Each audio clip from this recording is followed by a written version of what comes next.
Hoy hablaremos de 3 herejías históricas reconocidas por la Iglesia. Pero antes, somos Theologic y te invitamos a suscribirte a este canal, dejar tu me gusta para que este contenido siga llegando a más personas. Ahora sí, ¿qué cosa es una herejía? En términos teológicos, una herejía es toda enseñanza que se aparta de la verdad central del Evangelio, distorsionando la verdad bíblica y poniendo en riesgo la fe cristiana. La Iglesia la define como una doctrina que niega, altera o divide aquello que Dios ha revelado claramente en la Escritura y que la Iglesia la ha confesado unánimemente. Para este video hemos investigado la historia, el contexto y el pensamiento central acerca de estas 3 herejías. Por supuesto, cada una tiene sus matices adicionales, sin embargo nosotros nos hemos encargado de recabar la información sustancial del por qué su error y sobre todo del por qué la Iglesia los ha rechazado. Así que comencemos. Primera herejía, el nestorianismo. El nestorianismo fue una enseñanza que propone que en Cristo existen 2 personas distintas, una humana y una divina, unidas de manera moral mas no real. Pero ¿quién fue Nestorio? Nestorio fue patriarca de Constantinopla desde el año 428, formado en la escuela de Antioquía. Él estaba obsesionado en teoría con proteger la verdadera humanidad de Jesús. El problema fue cómo lo hizo. Todo explotó cuando Nestorio comenzó a rechazar el título de Theotokos para María, Madre de Dios, y propuso llamarla solo Christotokos, Madre de Cristo. La idea, según él, María solo había dado a luz a la naturaleza humana de Cristo, mas no a la naturaleza divina. Eso puede sonar técnico, pero detrás de todo esto, Nestorio terminaba aceptando que en Jesús habían 2 personas, uno humano, el hombre Jesús, y otro divino, el Hijo eterno de Dios, unidos más como 2 aliados que como una sola persona. En la práctica, Nestorio creía que Cristo era como 2 yo distintos, compartiendo un mismo cuerpo. Pero ¿cuál es el problema de todo esto? Primero, separaba las 2 naturalezas. No solo distinguía entre la naturaleza humana y divina, que eso es correcto, sino que las separaba tanto que ya no había una sola persona, sino 2. Cristo más o menos quedaba algo así como el Jesús humano que nace, sufre y muere, y el Logos divino que mira desde afuera. Segundo, porque vacía el misterio de la encarnación. La Biblia en Juan 1:14 dice que el verbo se hizo carne. No dice que el verbo se asoció a un hombre, sino que Dios el Hijo se hizo verdaderamente hombre. Porque si tú dices que en Jesús actúan 2 personas separadas, entonces, ¿quién murió en la cruz? ¿Un hombre cercano a Dios o el mismo Dios verdadero hecho hombre? Para frenar esto, la Iglesia reaccionó mediante 2 concilios. El primero fue el concilio de Éfeso, celebrado en el 431, donde se condena las enseñanzas de Nestorio. Se proclama que Jesús es una sola persona con 2 naturalezas. Afirma el título de Theotokos para María usando el siguiente silogismo. Si el que nace de María es Jesús y Jesús es Dios, entonces María es madre de Dios en cuanto al Hijo encarnado. Segundo, en el Concilio de Calcedonia, celebrado en el 451, se define la famosa fórmula: uno y el mismo Cristo, Hijo, Señor, unigénito, reconocido en 2 naturalezas, sin confusión, sin cambio, sin división, sin separación. Con esto, la Iglesia dejó en claro que no son 2 personas, sino 2 naturalezas unidas en una sola persona, la divina y la humana perfectamente unidas. ¿Cómo se repite el nestorianismo hoy? El nestorianismo es quizás una de las herejías que sigilosamente está más infiltrada en el pueblo evangélico.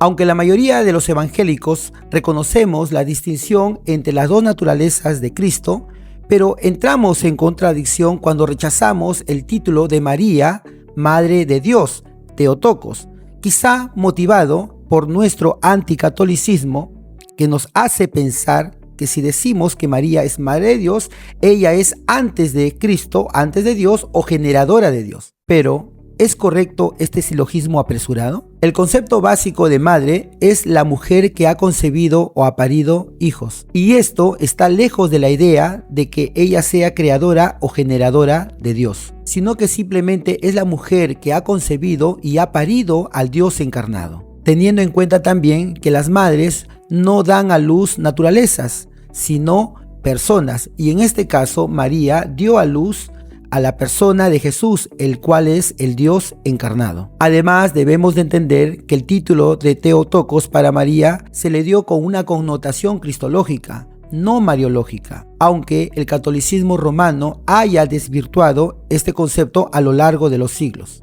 Segunda herejía, el donatismo. El donatismo es una herejía que enseñaba que la iglesia solo estaba compuesta por hombres moralmente perfectos y que si un pastor caía en pecado, todo lo que él hace, sus bautismos, sus oraciones, sus enseñanzas, quedaban manchadas e inválidas.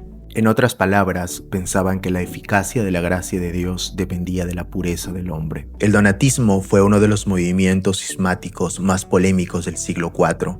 Y todo empezó durante la persecución de Diocleciano entre el año 303 al 311 después de Cristo.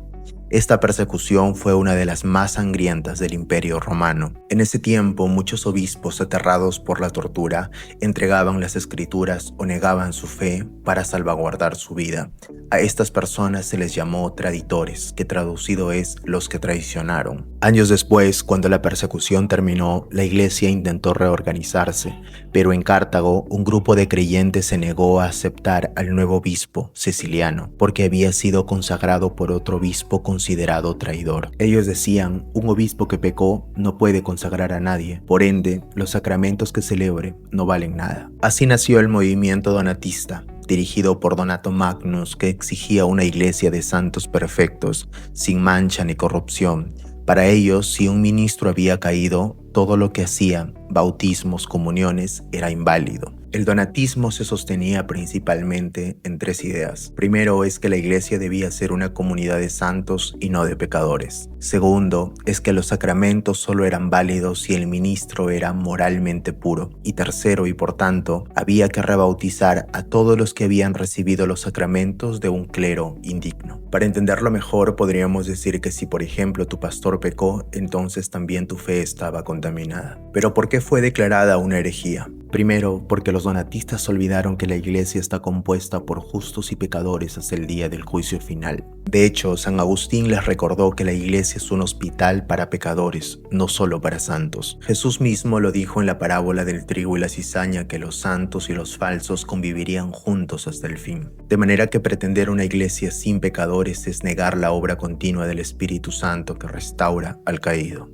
Segundo, porque los donatistas creían que el poder del sacramento dependía del ministro, pero la iglesia respondió con una verdad que se volvió luego un principio doctrinal. Los sacramentos son eficaces no por la pureza del hombre, sino por la acción de Cristo. Es lo que la teología llama ex opere operato. La gracia del bautismo en la comunión no depende del carácter del pastor, sino del poder de Cristo. Tercero, porque el donatismo rompió con la unidad del cuerpo de Cristo. Al fundar una iglesia pura, cayeron en el peor pecado que puede cometer un creyente, el orgullo espiritual disfrazado de santidad. Pero fue San Agustín de Hipona quien le puso fin al donatismo. Él escribió y predicó que la iglesia es santa porque Cristo la santifica, no porque sus miembros sean perfectos. La gracia fluye de Cristo, no del ministro. Y romper la unidad por orgullo moral es más grave que cualquier pecado que uno pretende evitar. Pero ¿cómo se repite el donatismo hoy? Hace algún tiempo recuerdo que escuché una prédica de un famoso cantante cristiano, en donde, motivado por su celo a la santidad, exclamó el peligro de los que participan en las alabanzas que estén en pecados ocultos, porque ministrarían maldiciones en lugar de bendiciones para la iglesia. Quizá puede sonar piadoso la idea de una iglesia santa y sin mancha, en donde sus miembros y sobre todo sus ministros tengan una vida consagrada. La exigencia de una vida consagrada es el deber de todo creyente. El problema radica cuando se enseña que la eficacia de las bendiciones y las maldiciones depende de la vida moral del ministro, y esto no es así, ya que la fuente de toda gracia y bendición no depende del carácter del ministro,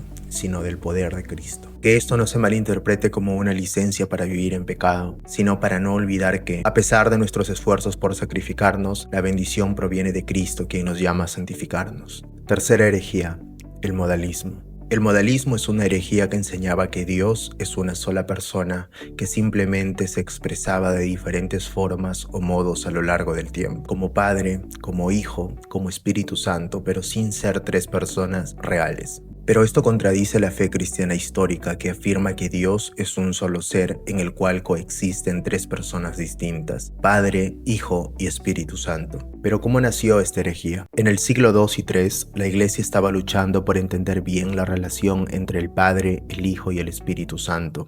Algunos, como Sabelio, quisieron proteger la unidad de Dios frente a errores como el arrianismo, que decía que el Hijo era un ser creado.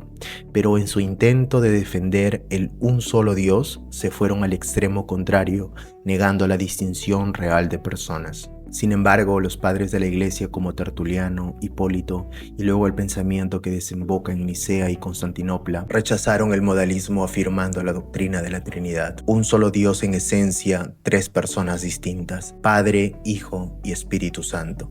En esencia, el modalismo enseñó que, primero, que Dios es una sola persona, solo que se transforma según el momento. En el Antiguo Testamento, por ejemplo, según ellos dicen que Dios se manifiesta como Padre. En los Evangelios, Dios se manifiesta como Hijo, es decir, Jesús. Y en la Iglesia, Dios se manifiesta como Espíritu Santo. Para el modalismo no hay tres personas eternas, solo hay tres modos de un mismo yo. Segundo, el patripacionismo, que postulaba que el Padre es el mismo que el Hijo. Por lo tanto, el Padre sufrió y murió en la cruz. Pero eso contradice todo el relato bíblico, en donde vemos que el Hijo ora al Padre, el Padre envía al Hijo y el Espíritu desciende sobre el Hijo. En la fe cristiana, el Hijo, la segunda persona de la Trinidad, es quien se encarna, según Juan 1:14, muere y resucita. Pero en el modalismo, el Hijo no es una persona real, sino es solamente una fase temporal de Dios. ¿Pero por qué es herético el modalismo? Primero, porque niega la distinción de personas en la Trinidad, y es que las Escrituras son precisas en ese sentido. Por ejemplo, en el bautismo de Jesús en Mateo 3,